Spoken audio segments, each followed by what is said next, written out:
Assalamualaikum warahmatullahi wabarakatuh. Halo, selamat datang di video ini.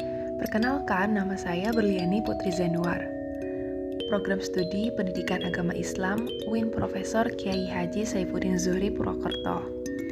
Kali ini kita akan bersama-sama belajar mengenai paradigma konstruktivisme dengan contoh kasus serta analisisnya dengan menggunakan metode ontologi, epistemologi, dan juga metodologi. Agar lebih memahami contoh kasus, kita harus tahu dulu apa itu paradigma konstruktivisme. Apa sih paradigma konstruktivisme itu? Paradigma konstruktivisme merupakan paradigma dalam komunikasi yang menganggap bahwa realitas sosial bersifat relatif, yaitu realitas sosial merupakan hasil dari konstruksi sosial. Paradigma yang hampir merupakan antitesis dari paham yang meletakkan pengamatan dari objektivitas dalam menemukan suatu realitas atau ilmu pengetahuan. Paradigma konstruktivisme merupakan salah satu perspektif dalam tradisi sosio-kultural. Terdapat 3 pandangan paradigma konstruktivisme, yaitu ada ontologi, epistemologi, dan juga metodologi. Secara ontologi, paradigma konstruktivisme melihat kenyataan sebagai hal yang ada akan tetapi realitas bersifat majemuk dan memiliki makna yang berbeda bagi setiap orang. Sementara epistemologi, paradigma konstruktivisme menggunakan pendekatan subjektif untuk menjabarkan pengonstruksian makna oleh individu. Sedangkan untuk metodologi sendiri, paradigma konstruktivisme menggunakan berbagai jenis pengonstruksian dan menggabungkannya dalam sebuah konsensus melibatkan 2 aspek, yaitu hermeneutika dan dialektika. Sejarah konstruktivisme. Aliran konstruktivisme lahir dari sebuah kritik secara terbuka terhadap pendekatan neorealisme dan neoliberalisme. Manusia merupakan makhluk individual yang dikonstruksikan melalui sebuah realitas sosial. Konstruksi atas manusia ini akan melahirkan paham yang intersubjektivitas. Revolusi konstruktivisme banyak mengandalkan karya Piaget dan Vygotsky, yang menekankan bahwa perubahan kognisi hanya terjadi ketika konsepsi sebelumnya mengalami proses ketidakseimbangan dari sudut informasi baru. Nah, untuk tokoh konstruktivisme sendiri, salah satunya ada Jan Piaget. Gagasan Piaget berlandaskan bahwa perkembangan anak bermakna membangun struktur kognitifnya atau peta mentalnya yang diistilahkan skema, atau berasal dari jamak skemata, atau konsep jejaring untuk memahami dan menanggapi pengalaman fisik dalam lingkungan di sekelilingnya. Piaget mendasarkan teori-teori awalnya pada pengamatan terhadap ketiga anaknya sendiri. Lalu selanjutnya ada karakteristik konstruktivisme. Yang pertama, bersifat kondisional dan situasional. Peran bukanlah transmisi pengetahuan, melainkan melibatkan pengetahuan situasi lingkungan belajar. Lalu yang kedua ada fokus belajar pada konsep-konsep primer dan bukan fakta yang terpisah. Pemaknaan memerlukan pemahaman bahwa keseluruhan itu sama pentingnya seperti bagian-bagiannya. Lalu yang ketiga ada pembelajaran secara kooperatif atau cooperative learning, yakni dilakukan dengan berdiskusi dengan kelompoknya. Yang keempat ada proses inquiry melalui kajian dan eksperimen, yakni untuk membuktikan makna tersebut harus dilakukan dengan eksperimen dan kajian. Dan yang kelima ada pembelajaran dilakukan dengan cara menemukan, yakni fokus latihan, mandiri, dan adanya teknik keterampilan.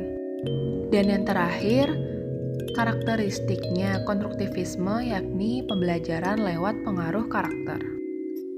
Alasan mengambil penelitian, contoh kasus penelitian paradigma konstruktivisme ini mengambil studi kasus melalui jurnal yang berjudul Pemahaman Guru tentang Hoax di Media Sosial, dan link sudah tertera seperti yang terlampirkan. Penelitian ini termasuk ke dalam paradigma konstruktivisme karena di dalamnya mencakup aspek ontologi, epistemologi, dan metodologi. Jurnal ini memiliki objek penelitian media sosial sebagai media penyebaran hoax dan subjek penelitiannya pemahaman guru mengenai hoax yang beredar di media sosial.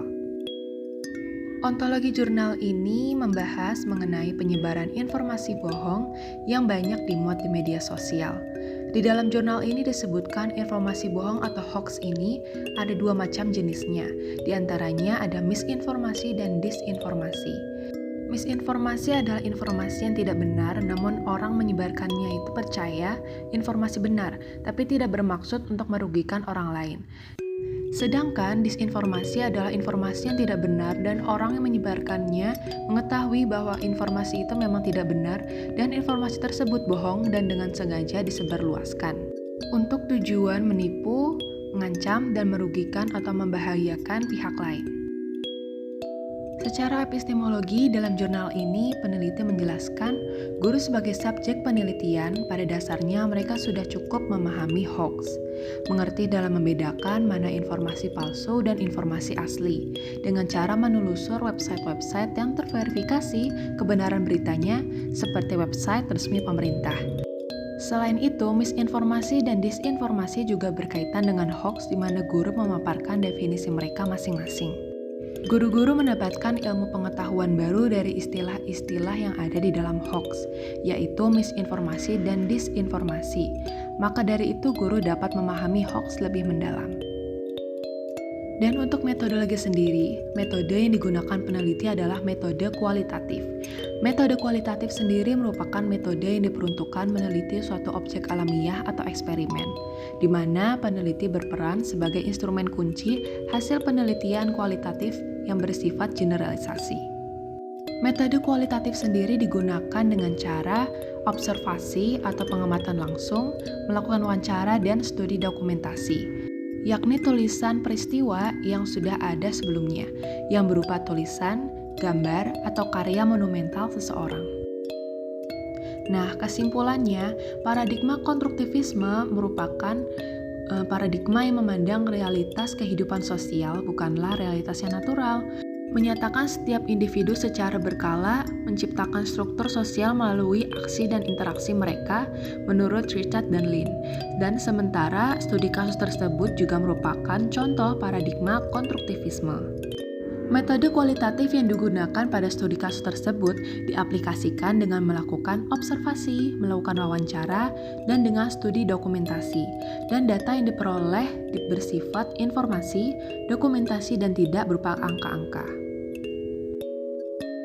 Terima kasih sudah menyimak video ini. Sekian dari saya. Wassalamualaikum warahmatullahi wabarakatuh.